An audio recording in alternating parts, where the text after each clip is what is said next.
سورہ آل عمران ہے اور چوتھے پارے کا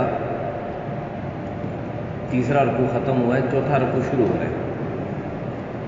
تیسرے پارے کا اور چوتھے پارے کا تیسرا رکوع ختم ہو رہا ہے اور چوتھا رکوع شروع ہو رہا ہے۔ آیت نمبر 121 ہے، آیت نمبر 121۔ اعوذ باللہ من الشیطان الرجیم، بسم اللہ الرحمن الرحیم۔ وَإِذْ غَدَوْتَ مِنْ أَهْلِكَ تُبَوِّئُ الْمُؤْمِنِينَ مَقَاعِدَ لِلْقِتَالِ وَاللَّهُ سَمِيعٌ عَلِيمٌ۔ إِذْ هَمَّتْ طَائِفَتَانِ مِنْكُمْ أَنْ تَفْشَلَا وَاللَّهُ وَلِيُّهُمَا وَعَلَى اللَّهِ فَلْيَتَوَكَّلِ الْمُؤْمِنُونَ۔ صدق اللہ العظیم۔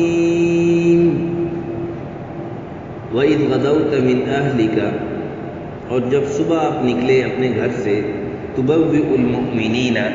بٹھانے کے لیے مسلمانوں کو، یا بٹھانے لگے مسلمانوں کو، مقاعد للقتال،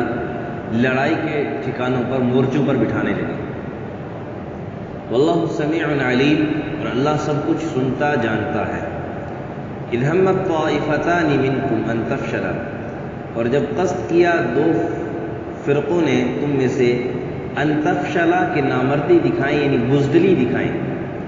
واللہ ولیہما، اللہ رب العزت ان کا مددگار تھا۔ وعلی اللہ فلیتوکل المؤمنون، اور مسلمانوں کو چاہیے کہ اللہ ہی پر بھروسہ کریں۔ اس آیت مبارکہ میں جنگ احد کا واقعہ یاد دلایا ہے۔ وہ یوں تھا کہ 2 ہجری میں، سن 2 ہجری رمضان المبارک میں، مسلمانوں اور کفار کی پہلی جنگ، جو پہلی لڑائی تھی مسلمانوں اور کفار کی، اسلام کی پہلی جو جنگ تھی، بدر کے مقام پر وہ جنگ لڑی گئی، جس میں بظاہر ابتداء مسلمان تو کم تھے، ان کے پاس ساز و سامان بھی کوئی اتنا نہیں تھا، لیکن اللہ کی مدد سے تھوڑے سے مٹھی بھر مسلمان جو ہے وہ کافروں کے بڑے لشکر جو ساز و سامان سے لیس تھا اس پر غالب آ گئے، اور ان کے 70 بڑے بڑے سردار بھی مارے گئے مشرکین کے، اور اتنے ہی قید بھی ہوئے۔ یہ واقعہ ہوا تھا رمضان مبارک 2 ہجری میں۔ پھر جب استباق ذلت اور شکست کے بعد مشرکین نے آپس میں طے کیا کہ بھئی مسلمانوں سے اس کا جو ہے وہ بدلہ لینا چاہیے، ہم بدلہ لیں گے، اور پھر کہا کہ جو شام سے مال لے کے آئے تھے، تجارتی قافلہ جو مال لے کے آئے تھے شام سے، انہوں نے یہ طے کیا کہ چونکہ اسی تجارتی قافلہ ہی پہلے آ رہا تھا، اور اسی کی بدولت جو ہے نا وہ مسلمانوں اور کافروں کی پہلے جنگ ہوئی تھی، اور جس پہ مسلمان غالب آئے تھے، تو اس کی جتنی بھی کمائی ہے وہ ساری اسی جنگ کے نظر کریں گے، اور احد میں ساری جو ہے نا وہ کمائی انہی سی مہم کی نظر ہوگی، سارا کچھ اسی سے استعمال ہوگا۔ اور اس چیز کو سب نے منظور کر لیا۔ پھر 11 شوال، روایت میں آتا ہے 11 شوال 3 ہجری، 11 شوال 3 ہجری میں، 2 ہجری میں غزوہ بدر ہوئی تھی اور رمضان مبارک کا مہینہ تھا، اور شوال کے مہینے میں تاریخوں میں روایت مختلف ہیں، بعض جو زیادہ قوی روایت ان کے مطابق 11 شوال ہے۔ بہرحال شوال کا مہینہ تھا، 3 ہجری تھی۔ اس میں پھر مسلمانوں کو نبی اکرم صلی اللہ علیہ وسلم کو پتہ چلا، قریش جو ہے نا اس غرض سے مدینہ پر چڑھائی کی، اور جب انہوں نے مدینہ منورہ سے 3-4 میل کے فاصلے پر احد کا ایک مقام ہے، احد پہاڑ ہے، وہاں پر اپنے خیمے جو ہے نا وہ گڑھ لیے اور تیاری کر لی، مورچہ زن ہو گئے۔ اور پھر اس کے ساتھ ساتھ کفار کی جو تعداد تھی وہ 3000 تھی، جو کفار آئے تھے احد کے میدان میں لڑنے کے لیے ان کی تعداد 3000 تھی۔ یہ احد کا واقعہ بیان ہو رہا ہے، بدر کا واقعہ جو ہے وہ زیادہ تفصیل کے ساتھ سورہ انفال میں آئے گی، 9 سپارے سورہ انفال میں آئے گی۔ 3000 کفار کی تعداد تھی، ساتھ وہ اپنی عورتیں بھی لائے تاکہ مردوں کو جو ہے نا وہ غیرت دلا سکے، چونکہ بدر میں ان کو پتہ تھا کہ کفار بزدلی دکھا کر بھاگ گئے تھے، کفاروں کو بڑی ذلت سے شکست ہوئی تھی، یعنی بہت بڑی ذلت کی بات ہے کہ ایک بڑا لشکر ہے، 1000 آدمی ہیں، سب کے پاس پورا کمپلیٹلی جو ہے نا ہر قسم کا اسلحہ موجود ہے، اور اس طرف 313 ہیں، کچھ بھی پاس نہیں، چند ایک زرے ہیں، چند ایک تلواریں ہیں، چند ایک گھوڑے ہیں، تو اس کے باوجود یہ اتنے بڑے لشکر پر غالب آ گیا جس کے پاس سب کچھ موجود تھا، اور کفاروں کو وہاں سے بھاگنا پڑا۔ اس لیے عورتوں کو بھی ساتھ لائے تھے کہ تاکہ عورتیں جو ہے وہ اپنے مردوں کو غیرت دلا سکیں اور تاکہ پسپائی سے بچ سکیں۔ خیر، نبی اکرم صلی اللہ علیہ وسلم نے مسلمانوں سے مشورہ کیا، جب پتہ چلا تو مسلمانوں سے مشورہ کیا کہ ہم دفاعی جنگ کریں یا اقدامی جنگ کریں۔ دفاعی جنگ تو یہ ہے کہ ہم اپنی جگہ پہ رہیں، اپنے مدینہ منورہ میں ہی رہیں، اپنے علاقے میں ہی رہیں، وہ جا کر جب آ کر حملہ کریں تو ہم اس پر جو ہے نا ان کا جواب دیں گے۔ اقدامی جنگ یہ ہے کہ آگے بڑھ کر جہاں پر وہ ہیں وہیں پر جا کر ان سے جنگ کی جائے۔ تو نبی اکرم صلی اللہ علیہ وسلم کی مبارک رائے یہ تھی کہ ہم دفاعی جنگ کرتے ہیں، یہیں پر سے لے کر مقابلہ کرتے ہیں۔ مسلمانوں سے مشورہ لیا گیا تو یہ پہلا موقع تھا کہ منافقین کا سردار عبداللہ بن ابی، اس سے بھی مشورہ لیا گیا۔ اس نے بھی مشورہ دیا کہ وہ مدینے میں رہ کر اس کی رائے یعنی نبی اکرم صلی اللہ علیہ وسلم کی رائے کے موافق تھی، لیکن مسلمان جو کہ بدر کے میں نہیں جا سکے تھے، بدر کے غزوہ میں رہ گئے تھے، تو ان کو ایک جذبہ تھا کہ ہمیں موقع ملے تاکہ ہم کفار کو جو ہے وہ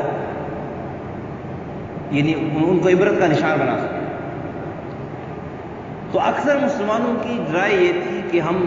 وہیں پر جا کر مقابلہ کریں، باہر نکل کر، تاکہ وہ مسلمانوں کو بزدل یا کمزور نہ سمجھیں کہ جی وہیں پہ دب کے بیٹھے ہوئے ہیں، گھر میں بیٹھے ہوئے ہیں اور جا کے آپ جو ہے نا اپنا ڈیفینس کر رہے ہیں، بس آگے اقدامی جنگ نہیں کر رہے ہیں۔ تو نبی اکرم اکثر رائے کی بنا پر، جب چونکہ یہی باتیں چل رہی تھی، نبی اکرم صلی اللہ علیہ وسلم انہی باتوں میں کیا سا رہی، اپنے گھر تشریف لے کے اور زرہ پہن لی، ہتھیار پہن لی۔ جب ہتھیار پہن کے نبی اکرم صلی اللہ علیہ وسلم باہر تشریف لائے تو مسلمانوں نے کے دل میں یہ آیا کہ شاید انہوں نے نبی پاک صلی اللہ علیہ وسلم سے ضد کی ہے، تو اس بنا پر شاید نبی پاک صلی اللہ علیہ وسلم سے ناراض نہ ہو گئے ہوں کہ ہم نے ان کی رائے کے یعنی ان کی رائے ایک کی اور ہم نے دوسری رائے دی ہے۔ مخالف تو نہیں کہہ سکتے کیونکہ صحابہ اور نبی کرم صلی اللہ علیہ وسلم کی رائے کے مخالف، یہ تو ایک اپوزٹ سی بات ہے، آگ پانی والی بات ہے، جیسے آگ پانی دن رات والی بات ہے۔ کوئی آدمی کہے جی دن بھی ہے رات بھی ہے، دونوں تو اکٹھے نہیں ہو سکتے، یا دن ہوگا یا رات۔ تو صحابہ کرام نبی کرم صلی اللہ علیہ وسلم کی رائے سے کی مخالفت کریں یہ تو ہو ہی نہیں سکتا، چونکہ مشورہ مانگا تھا۔ تو مشورے میں یہ ہوتا ہے، یہ مشورے کے آداب بھی سنیں، مشورے میں یہ ہوتا ہے کہ بے شک بڑے کی ایک رائے ہے۔ اکثر ہمارے ہاں یہ بہت بڑی جو ہے نا غلط فہمی پائی جاتی ہے کہ مثال کے طور پر ایک بڑا ہے، وہ آپ سے مشورہ لے رہا ہے کسی چیز، اس میں بعض اوقات یہ ہوتا ہے کہ سب سے پہلے وہ اپنی رائے دے دیتے ہیں، یار میری رائے اس میں یہ ہے، تو سب لوگ اب دل میں کوئی اور بات ہے لیکن کہہ دیتے جی میرا بھی مشورہ یہ ہے، میرا بھی مشورہ یہ ہے، یا تو نمبر بنانے کے لیے یا یہ سمجھتے ہیں کہ میں نے اس کی رائے کی یعنی دوسری رائے دی تو شاید یہ ناراض ہو۔ تو جب وہ مشورہ لے رہا ہے اور مشورہ لینے کا نبی پاک صلی اللہ علیہ وسلم کو اللہ تعالیٰ نے حکم دیا ہے کہ وَشَاوِرْهُمْ فِي الْأَمْرِ فَبِمَا رَحْمَةٍ مِّنَ اللَّهِ لِنْتَ لَهُمْ وَلَوْ كُنْتَ فَظًّا غَلِيظَ الْقَلْبِ لَانفَضُّوا مِنْ حَوْلِكَ فَاعْفُ عَنْهُمْ وَاغْفِرْ لَهُمْ۔ اور آگے وَشَاوِرْهُمْ فِي الْأَمْرِ کہ اللہ تعالیٰ صحابہ اکرام کی سفارش کر رہے نبی اکرم صلی اللہ علیہ وسلم کہ اے میرے حبیب، ہم نے آپ پر فضل کیا ہے کہ آپ کو نرم زبان دی ہے۔ یہ جو آپ کے صحابہ ہیں، اگر آپ کی سخت زبان ہوتی تو یہ صحابہ آپ کے پاس جمع نہ ہوتے، جب یہ جمع ہو گئے تو ان کو معاف کیا کرو، درگزر کیا کرو، ان سے مشورہ لے لیا کرو، اور کہا کہ مجھ سے بھی معافی مانگ لیا کرو ان کے لیے، مجھے بھی کہا کرو اللہ ان کو معاف کر دو۔ بہرحال مشورے میں یہ ہے کہ میں مشورہ لے رہا ہوں، ایک بندہ مشورہ لے رہا ہے، بڑا ہے، آپ سے سینئر ہے، کوئی رینک میں ہے یا جس طرح بھی سینئر ہے، عمر میں بڑا ہے، تو جب مشورہ لے رہا ہے تو مشورے کے آداب یہ ہے کہ جو آپ کی دل کی بات ہو وہ بتلا، اگرچہ بڑے کی رائے کی مخالفت ہو، بڑے کی رائے اور ہو، آپ کی رائے ہو، یہ قرآن کی دلیل بتلا رہا ہے کہ صحابہ کی رائے اور تھی۔ یہ غزوہ احد کا واقعہ ہمیں بتلا رہا ہے کہ صحابہ کی رائے غزوہ احد میں اور تھی، نبی پاک صلی اللہ علیہ وسلم کی۔ پھر بڑا پن کیا ہے کہ جب دیکھ بڑا آدمی جب چھوٹے کی رائے اچھی ہو تو بڑے کو چاہیے کہ وہ چھوٹے کی رائے کا احترام کرے اور اس کو قبول کرے۔ نبی پاک صلی اللہ علیہ وسلم کی بذات خود رائے یہ تھی کہ ہم مدینہ منورہ میں رہ کر جنگ کریں، دفاعی جنگ کریں، لیکن صحابہ کی رائے اکثر یہ تھی کہ ہم اقدامی جنگ کریں، آگے نکل کر ان کا مقابلہ کریں۔ اب نبی پاک صلی اللہ علیہ وسلم صحابہ سے کتنے بڑے ہیں کوئی تصور ہی نہیں ہے۔ ہم اور آپ میں سے کوئی آدمی جتنی بھی عبادت کر لے صحابی تک نہیں پہنچ سکتا، اور نبوت یہ کسبی چیز نہیں ہے، یہ وہبی چیز ہے، اللہ کی طرف سے عطا کردہ ہوتی ہے۔ کوئی آدمی عبادت سے نبی نہیں بنا ہے۔ جتنے بھی انبیاء کرام تشریف لائے ہیں وہ سب عبادت سے نبی نہیں بنے، وہ اللہ کی طرف سے ان کو عطا کردہ ہے۔ اس لیے نبی کے رتبے پر کوئی نہیں پہنچ سکتا، چاہے جتنی مرضی عبادت ہی کیوں نہ کر لے۔ میں اس لیے اکثر کیا کرتا ہوں، بہت سے لوگ کہتے ہیں جی ہمارے فلان صاحب کو نہ جائے، وہ نماز ہی معاف ہے جی، نماز پوچھے نماز کیوں نہیں پڑھتے جی، ان کو معاف ہے۔ نبی پاک صلی اللہ علیہ وسلم کھڑے ہو رہے، پاؤں پر ورم پڑ رہے، لیکن نماز معاف۔ اللہ فرما رہا ہے قم اللیل الا قلیلا، اے نبی زیادہ نہ کھڑے ہوا کرو، تھوڑے کھڑا کرو، کھڑے ضرور۔ لیکن ہم کہتے ہیں نمازیں معاف۔ تو خیر بہرحال نبی پاک صلی اللہ علیہ وسلم صحابہ کی رائے کو ترجیح دیتے ہوئے زرہ پہن کر نکل آئے، تشریف لے آئے۔ صحابہ کو جب پتہ یعنی ذہن میں آیا کہ شاید نبی پاک صلی اللہ علیہ وسلم ناراض ہو گئے، تو آپ صلی اللہ علیہ وسلم نے فرمایا کسی نبی کے لیے جائز نہیں ہے، اس کے لیے یہ مطلب مناسب نہیں ہے کہ ایک دفعہ ہتھیار پہن لے اور اس کے بعد پھر وہ اتار دے، لہذا ہم آگے بڑھ کر ہی جنگ کریں گے، نکلیں گے۔ چنانچہ مسلمانوں کا 1000 کا لشکر جمع ہوا، مسلمانوں میں 1000 کا لشکر جمع ہو کر باہر نکلے، اور راستے میں عبداللہ بن ابی چونکہ تھا ہی منافق، اس کا تو کام ہی یہ تھا کہ مسلمانوں کو برگلانا، وہ یہ کہہ کر اپنے 300 بندوں کو لے کر، ان میں بعض مسلمان بھی تھے جو نئے نئے مسلمان ہوئے تھے، وہ بھی یہ کہہ کر کہ جی ہماری رائے کا احترام ہی نہیں کیا، لہذا ہم کیوں ان کے ساتھ جو ہے نا وہ لڑیں اور اپنی جان ہلاکت میں ڈالیں، ہماری رائے کا احترام نہیں کیا گیا، لہذا ہم نہیں لڑتے ہیں، واپس چلے گئے۔ جب وہ 300 واپس چلے گئے تو پیچھے مسلمان کتنے رہ گئے؟ 700 رہ گئے۔ یہ فکر جو ہے نا وہ ڈیجیٹل فکر ہوتے ہیں، بعض اوقات بھول جاتے ہیں، اس لیے میں تذکرہ کروں۔ 700 مسلمان پیچھے رہ گئے۔ تو 700 مسلمان جب آگے گئے تو ان میں بنو سلمہ اور بنو حارثہ، بنو سلمہ اور بنو حارثہ دو جو یہ قبیلے تھے، یہ ذرا ڈگمگا سے گئے، یعنی بزدل سے ہوئے اور دل برداشتہ ہونے لگے کہ اب تو ہم تھوڑے سے رہ گئے اور آگے مسلمان وہ کافر زیادہ ہیں، تو ان کا مقابلہ ہم کیسے کریں گے؟ تو ان کو اللہ تعالیٰ نے فرمایا کہ واللہ ولیہما، اللہ تمہارا دوست ہے، اللہ تمہارا مددگار ہے۔ اس موقع پر بنو سلمہ کے اور بنو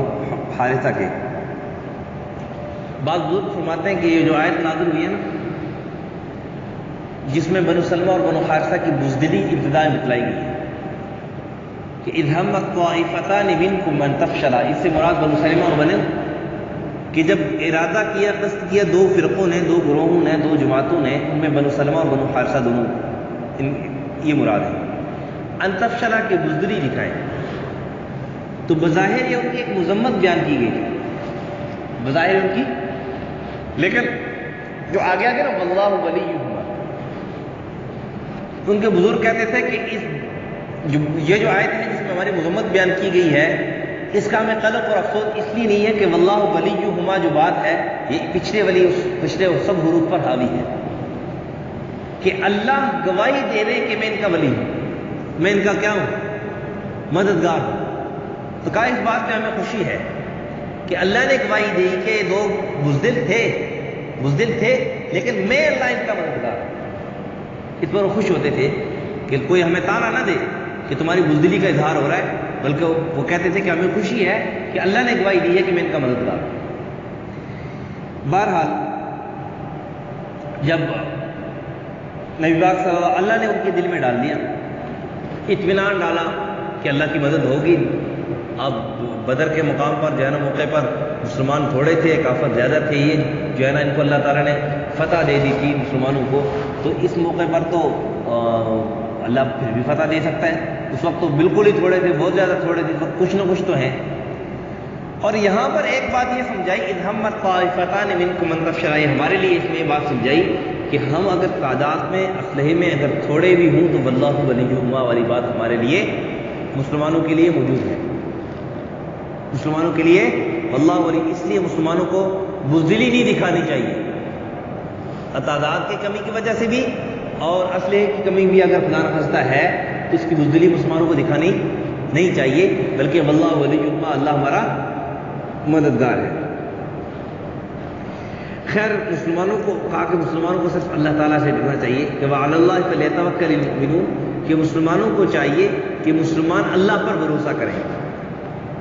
اسلحے پر تعداد پر بھروسہ نہ کریں، کہ مسلمان صرف کس پر بھروسہ کریں، اللہ پر بھروسہ کریں۔ یہ غزوہ احد کا ابتدائی حصہ جو ہے نا وہ بیان کیا گیا ہے۔ اس کے بعد اگلی جو تفصیل جہاں پہ ہوگی وہاں پہ انشاءاللہ اس کے مزید تفصیل بھی ہوگی کہ وہاں پر گئے مسلمانوں کافروں کا مقابلہ ہوا، اور ابتدا میں نبی پاک صلی اللہ علیہ وسلم نے غزوہ احد پر جو ہے نا احد پہاڑ پر چند مسلمانوں کو ایک جو ہے نا وہ ایک گروہ ایک جماعت بنا کر وہاں پر کھڑی کی اور کہا کہ جب تک ہم کہیں نا آپ کو یہاں سے آپ نے نیچے نہیں آنا ہے۔ اور میدان میں جب جنگ ہوئی کافر بھاگنے لگے تو اس وقت جو ہے نا وہ مسلمان بھی نیچے آ گئے۔ ایک اجتہادی غلطی ہوئی جس کی بنا پر خالد بن ولید اس وقت مسلمان نہیں ہوئے تھے رضی اللہ تعالیٰ، انہوں نے پیچھے سے آ کر حملہ کیا اور مسلمانوں کو بڑی جو ہے نا وہ سخت دھچکا لگا اور ابتدا میں تتر بتر ہو گئے۔ پھر اللہ تعالیٰ نے مسلمانوں کو مجتمع کیا اور پھر ان کی قوت بنی اور پھر کفاروں کو پھر انہوں نے دوبارہ شکست دی، اور یہ دوبارہ جو ہے نا پہلے جو فتح تھی وہ شکست میں تبدیل ہوئی، پھر دوبارہ جو شکست تھی وہ اللہ تعالیٰ نے فتح میں تبدیل کر کے مسلمانوں کو سرخرو کیا۔ یہ تھا ان آیت کا مفہوم کا مختصر خلاصہ۔ اس سے ایک سبق تو ہمیں یہ ملتا ہے کہ کوئی آدمی بڑا ہے وہ مشورہ لے رہا ہے تو مشورے میں اس کی ہر ایک آدمی اپنی دلی رائے جو اللہ تعالیٰ اس کے دل میں ڈال رہا ہے وہ دلی رائے بچلانی چاہیے، نہ یہ کہ بڑا جو بات کر رہا ہے وہ میری رائے یہ ہے تو اسی کے پیچھے وہ ٹھیک ہے سر ٹھیک ہے سر ٹھیک ہے سر، یہ پھر خیانت بھی ہوتی ہے۔ اور دوسری بات یہ ہے کہ اگر چھوٹے مشورہ دے رہے ہیں اور بڑا ہے اس کے ذہن میں کوئی بات ابتدا نہیں تھی، چھوٹوں نے مشورہ دے دیا اور ان کی کوئی رائے بھلی معلوم ہو تو بڑے کو یہ نہیں چاہیے کہ میں جو ہے نا وہ چونکہ میری رائے میں نے نہ چلا تو میری اس میں انسٹنٹ ہے، اپنی انسٹنٹ محسوس نہ کرے۔ یہ نبی پاک صلی اللہ علیہ وسلم نے اپنی انسٹنٹ محسوس نہیں کی تو ہم اور آپ کون ہوتے ہیں؟ ہم اور آپ کون ہوتے ہیں؟ اس لیے چھوٹوں کے رائے اگر بھلی ہے اچھی رائے ہے تو اس کو قبول کر لینا چاہیے۔ اور آخری بات یہ کہ گھر میں سارے کام سارے امور مشورے سے طے کرنے چاہیے، اس میں خیر ہوتی ہے، برکت ہوتی ہے۔ ہم نے ایسے بھی دیکھے ہیں لوگ کہ بھائی اکٹھے رہ رہے ہیں، علماء بھائی اکٹھے رہ رہے ہیں، بھائی بچے کو جوتی چاہیے،